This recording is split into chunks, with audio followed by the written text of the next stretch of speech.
Good morning. So the service is reversed like it was last week because we're doing the white stone ceremony today. So instead of having the meditation first and then the talk, we'll have an intro talk into what we're doing, and then we'll participate in the white stone ceremony. So my first question to all of you is, who doesn't have a white stone? Ushers, can you get some white stones? Would you raise your hand if you did not get a white stone?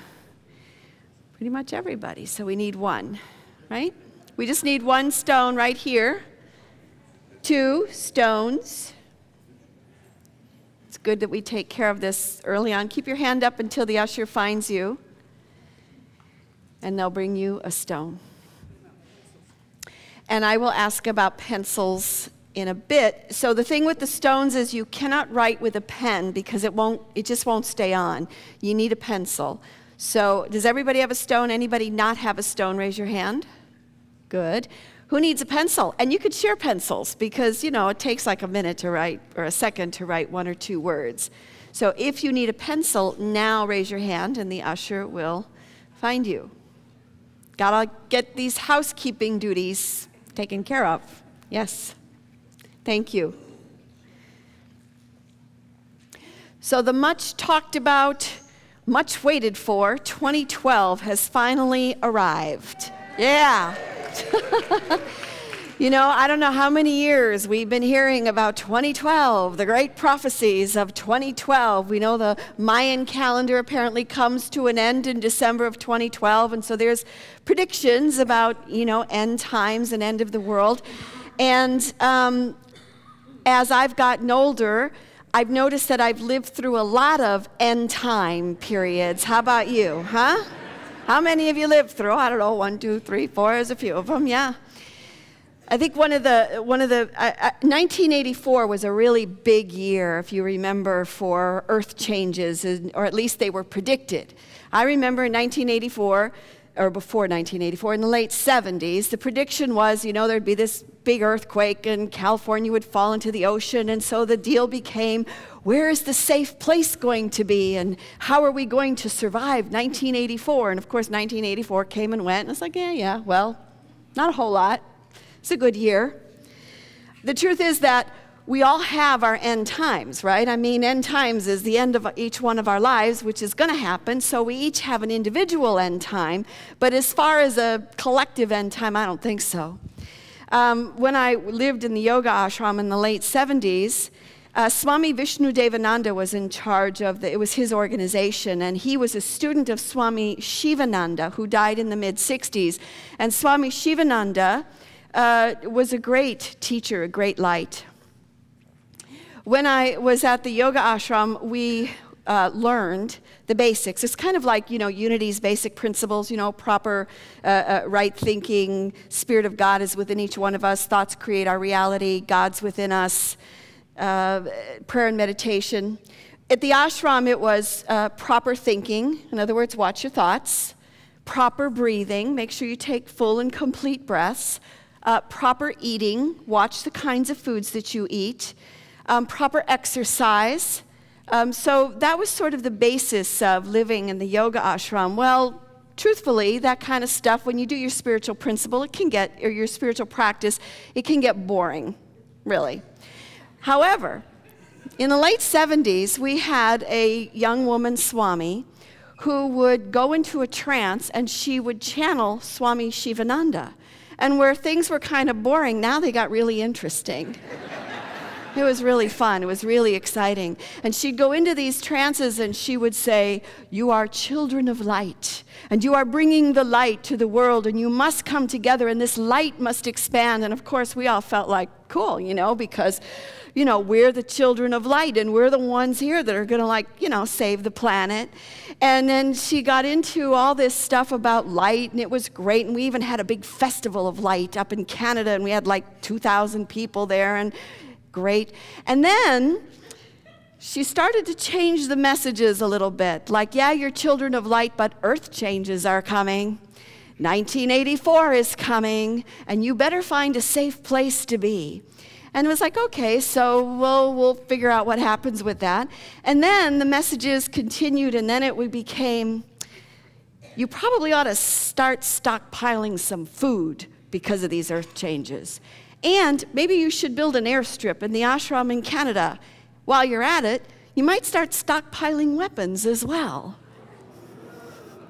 Well, as soon as it got to that place, Swami Vishnu, who was obviously a student of Swami Shivananda, and Swami Shivananda was a pacifist to the max, to the point where one time when he was teaching, someone came up to him and put a gun in his head and threatened to shoot him, and he said, "You go ahead, because the only thing that I'm going to lose is my physical body, because you cannot destroy who I really am. You cannot destroy my soul. You cannot destroy the Atman that is within me." So when the woman who was channeling Shivananda said this, Swami Vishnu, he was kind of an impulsive guy. You know, he wasn't quiet, and he was very loud and impulsive. And he said, "Okay, we're throwing out the messages, no more, they don't exist, don't believe them, we're going to go back to yoga. We're going to go back to proper breathing, proper exercise, proper thinking." And the organization went from thousands of people to hundreds, and literally almost collapsed, because where's the pizzazz and where's the excitement in that? You know, to go to leave all these wonderful messages, but I'm on the in crowd and I know how things are going to end, to, you mean all I have to do is like breathe right and eat right and think right? And I'm happy to say that the organization has come back 1,000-fold, and it's flourishing and doing yoga retreats and doing very well. But it was a tipping point for them, and it was an awakening for me, where I realized that, you know, spiritual practice, I know we like the pizzazzy part of it, but the truth is, what is spiritual practice? But it's about showing up every day and doing what it is we're called here to do. And it may get boring sometimes, as it does, but that is what we're called to do. So we're in another one of those years. We're in 2012, where we've heard all kinds of things about, you know, what does it mean exactly? Is it really the dawning of the age of Aquarius? You know, it takes a while for one age to leave and another to move in, and we're letting go of the age of Pisces and we're moving into the age of Aquarius. And that is more about community and about the individual and freedom. And as you know, I have practiced and studied astrology for a number of years, so I was looking at 2012 and what's ahead, at least from an archetypal perspective. And in the 60s, the planet, and I know it's not a planet anymore, but the planet Pluto and Uranus were side by side. So if they were people, they would be like linked at the arm, hanging out. And their archetype, the Uranian archetype, is of revolution and change and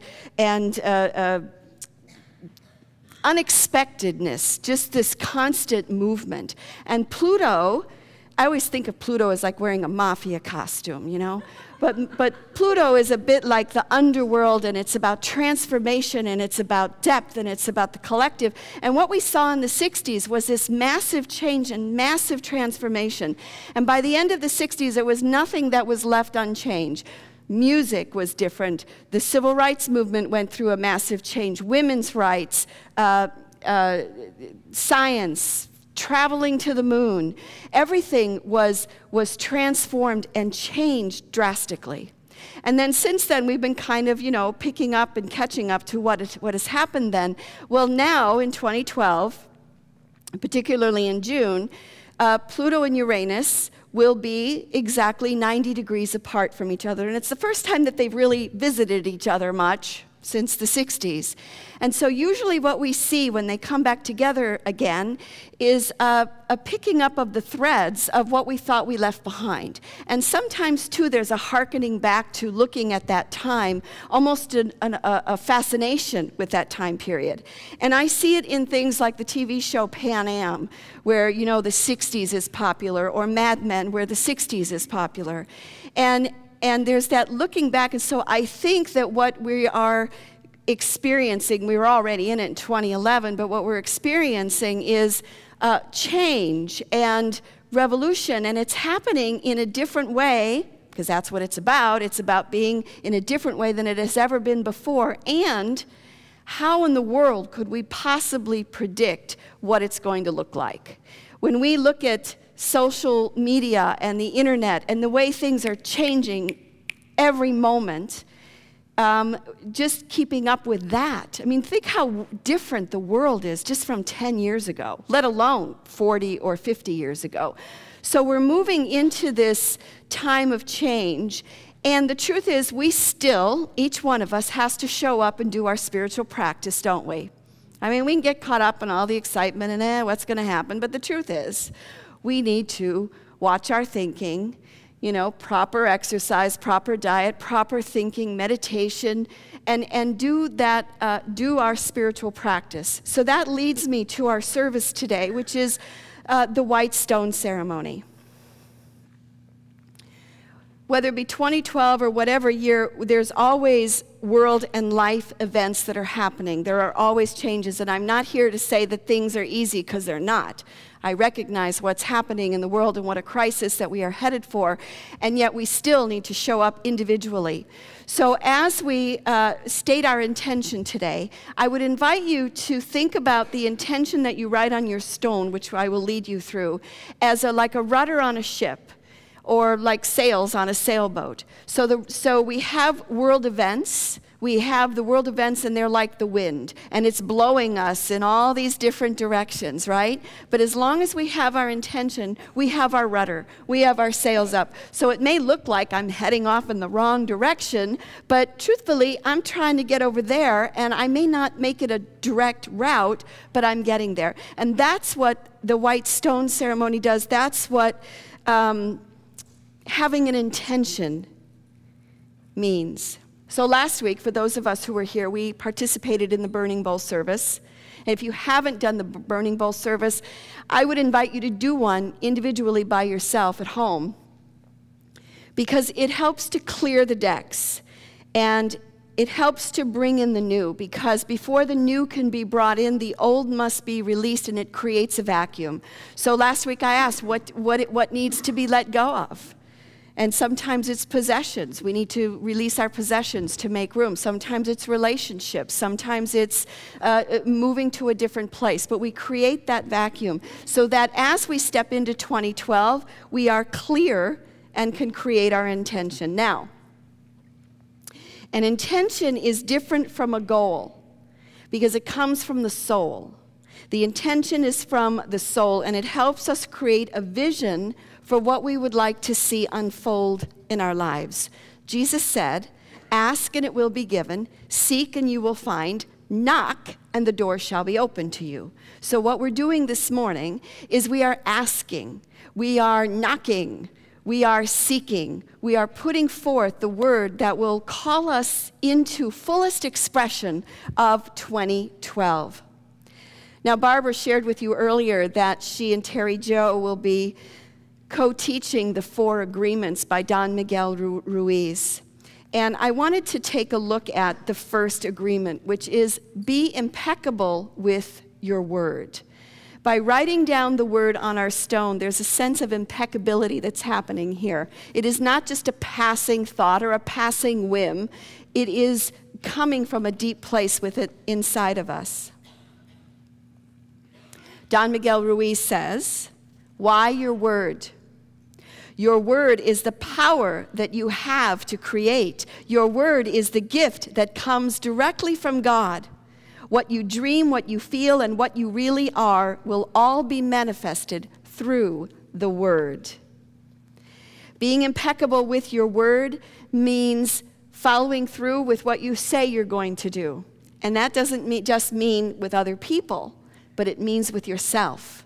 Because one of the things that we learned in pursuing the dream process is when we are impeccable with our word, when we are in integrity with our word, we trust ourselves, right? And when I know that I will keep an agreement with myself that is small, then I'm more inclined to try a bigger dream because I trust myself. Yes? So being impeccable with our words says that we will do what we say we are going to do, not just to other people, but to ourselves. It also means to be kind to yourself and to others, to speak words of kindness and compassion, and not to beat yourself up or kill your dream before it even begins. Being impeccable with your word means to be kind. So,